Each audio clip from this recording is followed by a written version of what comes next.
James Colsey already told you it was on the way, but now Florida State transfer Rodney Hill is officially back with Florida A&M, and this is a move that could have an impact on their signing day. Oh yeah, it's locked on HBCU. Play my music. You are Locked On HBCU, your daily podcast covering HBCU sports.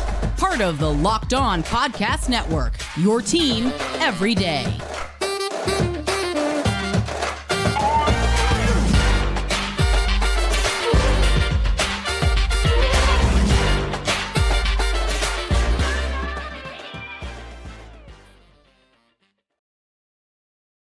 What's going on, family? Welcome back to another episode of the Locked On HBCU podcast, your number one daily one-stop shop for everything HBCU athletics, Monday through Friday, part of the Locked On Podcast Network, your team every day.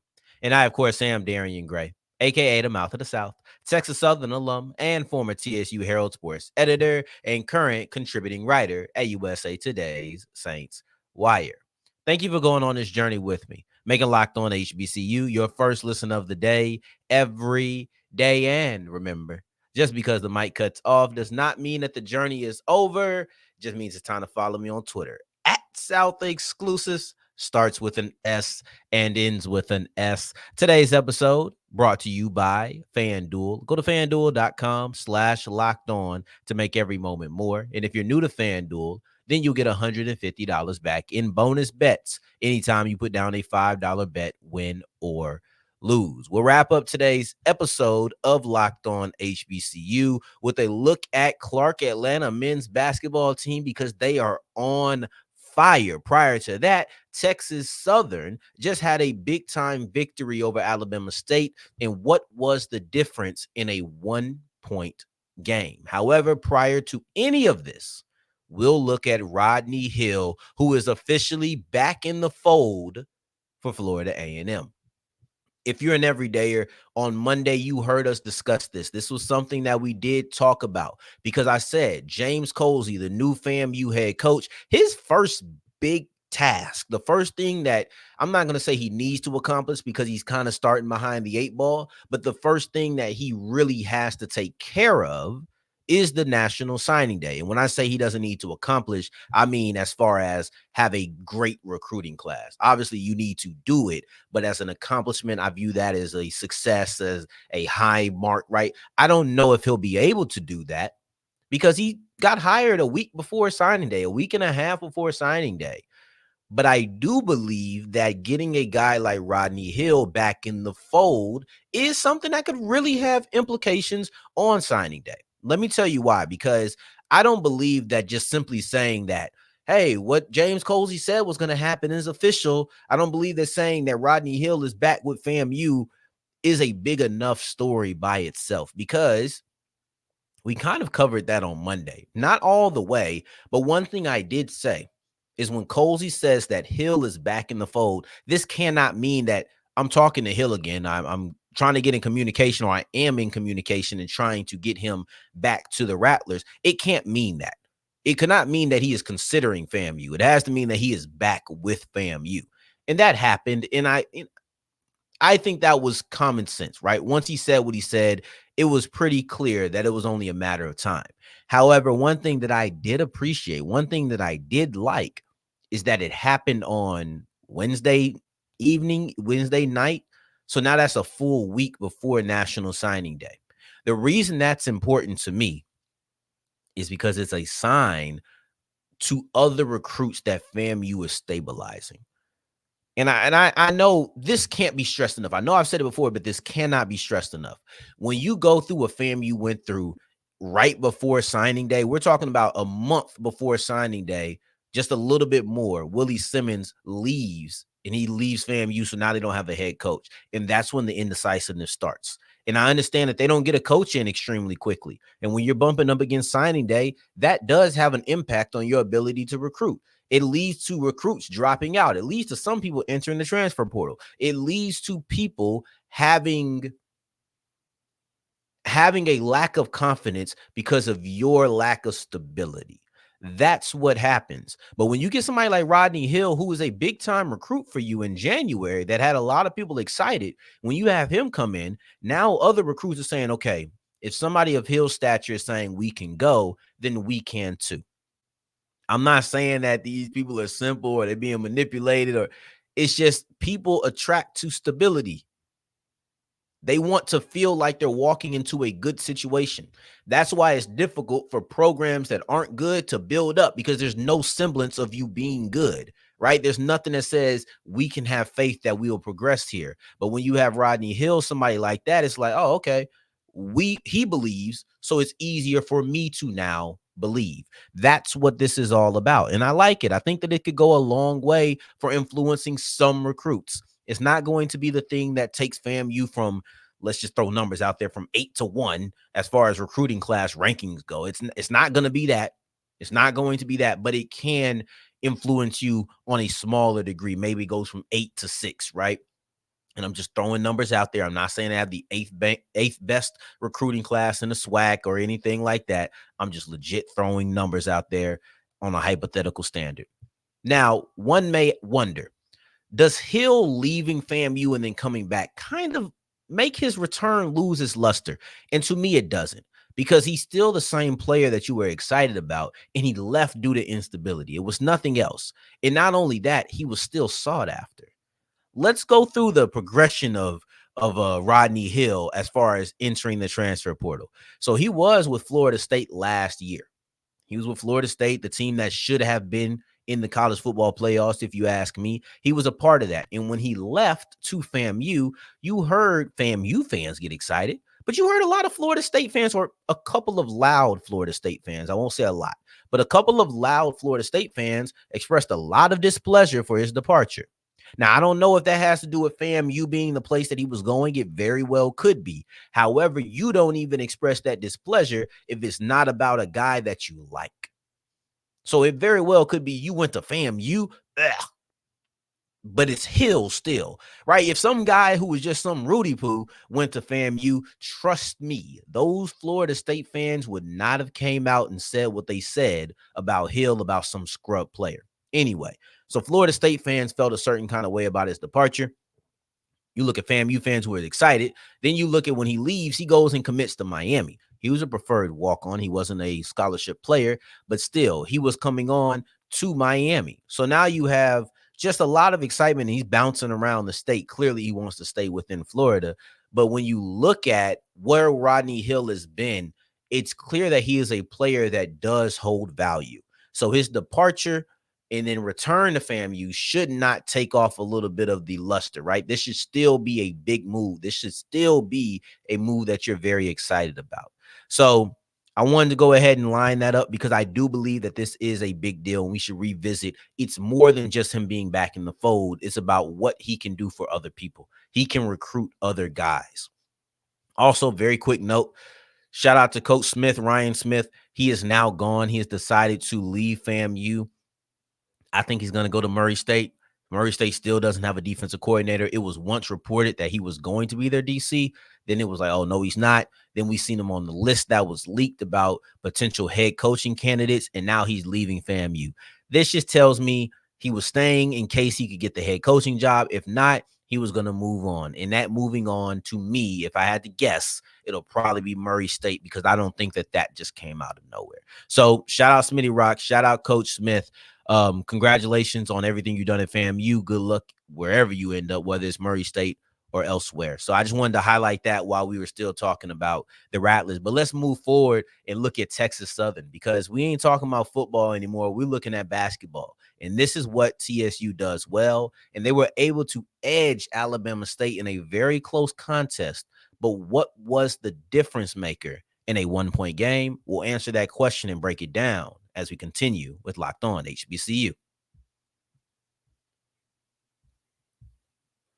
Today's episode is brought to you by FanDuel, and go to FanDuel.com/locked-on to make every moment more. We're only a week away from the big dance. We're only a week away from the most bittersweet moment in all of professional sports, and that is the Super Bowl, because it is the biggest game, but also a marker of the end of the season, but it's also a time for you to make a little bit of money on FanDuel. It's your last opportunity to make money on football until next August rolls around. So I would tell you, go to FanDuel.com/locked on and make every moment more. And if you're just now taking my advice, which means you're new to FanDuel, you get $150 back in bonus bets. That's $150 back in bonus bets, win or lose, whenever you put down a $5 bet. So if you put money down on the Chiefs and the 49ers win, then you're still going to get that $150 back. It does not matter. All you have to do is go to FanDuel.com/locked on, make every moment more. As we continue rolling on today's episode of Locked On HBCU, I appreciate you for making this your first listen of the day. Every day, remember, for your second listen, you're checking out Locked On Sports Today. It's not a question, I'm telling you. Check out Locked On Sports Today. It's the first of its kind 24/7 sports podcast network on YouTube. No matter what time of the day you're checking it out, they will have live programming rolling for you. Now, I want to look at TSU because they came up with a big time victory, and it is their second win in a row. Alabama State and Texas Southern were involved in a very tight game. Every day or on yesterday's episode, I said I wanted to look at this game. There was 3 major SWAC men's basketball outcomes on Monday. It was a ridiculous day of games for the conference, just to be honest with you, right? You had UAPB versus Grambling, men and women. You had TSU versus Bama State, which I'm about to look at. And you also had Jackson State versus, who was it? Jackson State versus FAMU. You had Alcorn versus Bethune. This was a big day as far as SWAC basketball goes. But the last one of the week that we want to carry over and look into Saturday afterwards, or we probably won't look too much into Saturday. But it's TSU versus Alabama State, because this was a game that was decided by 1 point, 56-55. Pretty good defense being played in the game. But my Tigers won, and it's all because of the free throws. The free throws are what made a difference. And it's not pretty, it's not sexy to talk about, but it's free throws. It's stepping up at the line with nobody in your face. I won't say any pressure, but nobody in your face, and just knocking down shots. It's the fact of who had free throws, a lot of them who didn't have free throws. That's really the biggest difference. But it's not only the difference in mass numbers, it's when these numbers come up. So TSU in the last 6 minutes didn't score a bucket. They didn't shoot from the field and make a single bucket. After making a 3 with 6:13, I believe, left on the clock, they then proceeded to miss their next 4 shots in a row, a couple of threes, a couple of layups. They just couldn't score, not from the field. And then you look at that last minute of the game. They went scoreless for a little over 5 minutes. And in those last minutes, those last 60 seconds, they knocked in 4 free throws to be able to come up from behind and still win this game. So that's a time aspect of it. That's looking at it and saying, oh, these are timely free throws that change the game. But when you look at it, because that first what got my attention, then I say, okay, well, how many free throws were taken by each team throughout the game? Now, this is where it gets really interesting. Alabama State shot 9 of 11 from free throw. TSU shot 18 of 23. They both shot exceptionally. Both of these players, or both of these teams, made most of their free throws when they went up to the charity line. Like, you got to acknowledge that. But the thing that stands out is TSU had double the amount of attempts and double the amount of takes. Yeah, that's a difference maker, right? Because in games like this, you're looking for the one discrepancy between the team stats. And this is it. This was the difference maker. This was the thing that was unlike everything else on the board. 3-point shooting wasn't that far off as far as makes. You look at field goal percentage, not that far off. But then you get to free throws, and you have 9 of 11 versus 18 of 23. Matter of fact, when you look at Alabama State's full game numbers, 9 of 11, those are just the numbers for TSU in a half, literally. TSU shot 9 of 12 in the first half from the free throw line.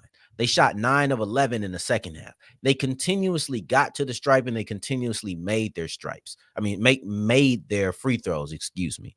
So Bama State shot 4 free throws in the second half, and their last attempt was 13-19. I won't even begin to tell you how many free throws that TSU shot in that time frame, because it's not as important as when they shot them. It's not as important as the most critical time. There we go. That's what I'm trying to say. I won't tell you how many they shot in the last 13, 19, but when you look at the last four free throws that they took and made all came in the last minute, and they needed to make every single one of those. So for TSU to make 4 free throws in the last minute of the game, and it to not be playing the free throw game, right? Because the free throw game is when you're up and the team keeps fouling you, hoping that you miss free throws so that they can make shots and they can clear up, kind of catch up on the deficit. TSU was the one in the deficit. TSU was the one that was trying to catch up. They did a good job playing defense and making contact to be able to get to the line. That was their recipe for success in the last 50 some odd minutes. That's when they won this game. So that's a massive gap, and it's the thing that I have to point at that was the reason or the catalyst for their comeback. Now, when you look at the SWAC, and I'll briefly refresh you, because TSU is in a very unique position in the SWAC. And this is what I mean when I say we're going to slightly look towards Saturday, because it's really not a conversation about Saturday. But TSU is 4th in the SWAC right now at 5-3. 1 through 3 is 5-2. They all have that same conference record. 5 through 8 is all 4-3. They have that conference record. TSU has played one more game than everybody else, and they sit right there in the middle. They're the only team that has a solidified spot in the conference. Yes, I could go through and look at 1 through 3 and say, okay, what's the tiebreakers right now? How do you break that up and chop that up? 5 through 8, they're all 4-2. How do I chop that up? Can I get somebody at 5? Can I get somebody at 6 and 7? Like, I could do that, but it's essentially like talking about playoff seeding in week 3 of the NFL. Yes, I could tell you who the playoff teams are. I could tell you who 1 through 7 is. I could tell you who the divisional leaders are. I could tell you who the wild cards will be. But having, if the season ended today, talks in week 3, 5, teams don't even have their bye week yet. It's not a conversation that needs to be had. That's how I view chopping up. It's too many teams in this conference tied at the same mark with too much time left in the season for me to come on here and just, divide them up. But the one team I don't have to do that for is TSU. They'll play Saturday against PV. That'll be a big game because it's PV. But then also on Monday, they don't play. Everybody else will catch up to them, and now we'll all see 8. Yeah, no, 2, 4. Yeah. So it'll be 9 teams, right? Or 9 games played, excuse me. Then we'll really see where TSU sits. But as of right now, they're the barrier between the teams that are 1 through 3 and 5 through 8. So I'll be very interested to see where TSU stands after this. They'll have to beat PV to be on the positive side of it at the end of the day. Because I think once again, it's too many teams to guess, but they'll be no lower than 4 if they're able to beat PV. So that's the way that I'll look at it, because I'm not breaking down these tiebreakers. Now, as we continue, TSU is on a 2-game win streak. Pales in comparison to Clark Atlanta, who has won 9 games in a row and absolutely on fire. And we'll look at that as we continue with Locked On HBCU.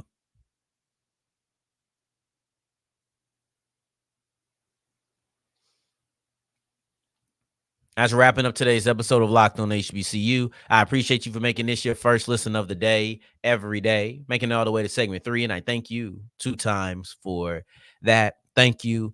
Thank you. I'm about to say something that I don't want to say. First and foremost, Clark Atlanta is on absolute fire. Can't take that away from them. And I know I should not say what I'm about to say, but I have to say it.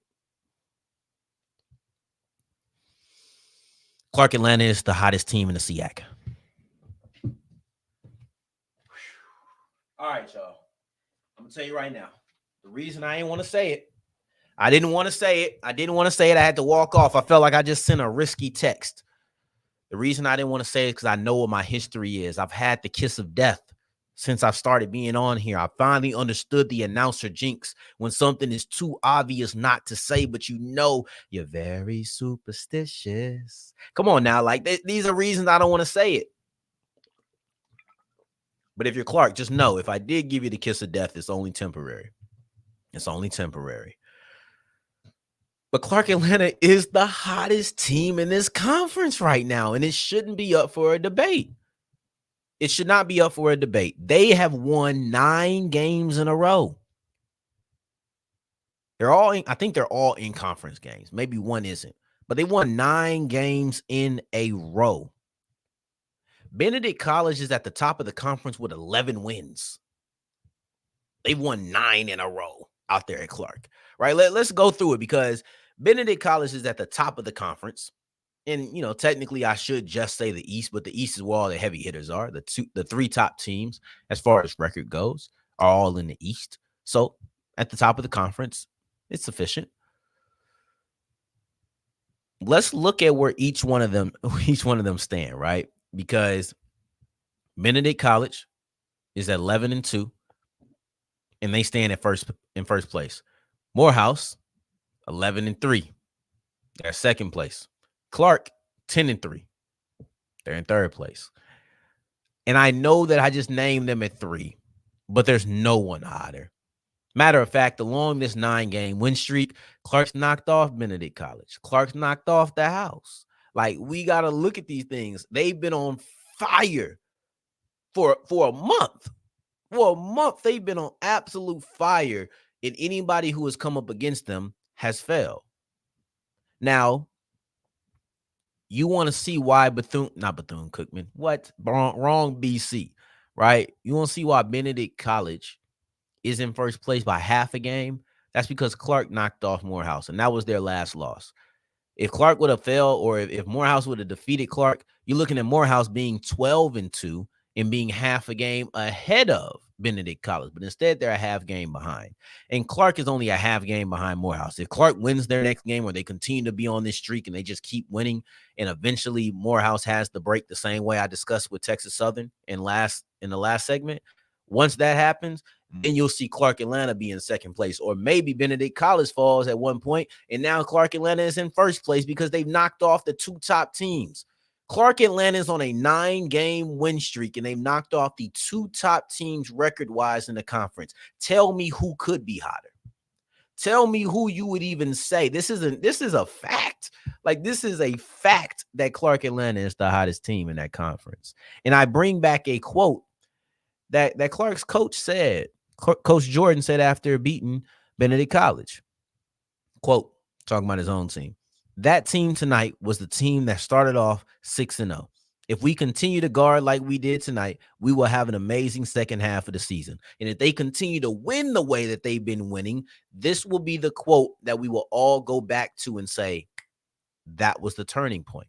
And it's not as if Benedict College was the first win on their 9-game win streak, but it was the first win that I feel like you had to pay attention to. Benedict College was 8th in the nation, I believe, at the time, undefeated. That changed a lot. Yeah, then they went to lose to Morehouse the next game, but Morehouse didn't do it first, right? They say when you're fighting, they always catch the guy who's second. But when we're talking about achievements, we always keep our eyes on the person who did it first. And that's Clark Atlanta.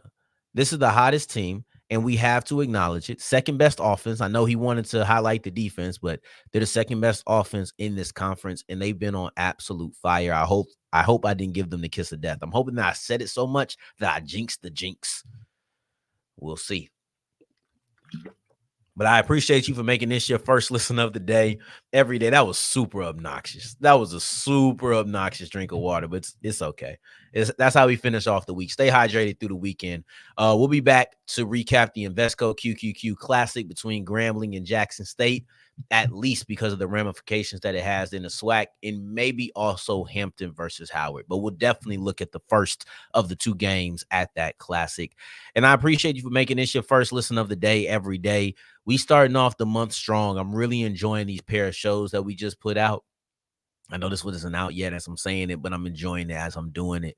And I appreciate you for coming on here and checking me out and talking with me and telling me what the MAC really stands for. Those things, even when I don't respond, I see them and I appreciate it. So thank you for everything you do, and I appreciate you for making this your first listen of the day every day. If you're looking for me, you can catch me on Twitter at South Exclusive. You know the dealio. Until the next time that we hear each other, family, take care, stay blessed. Peace.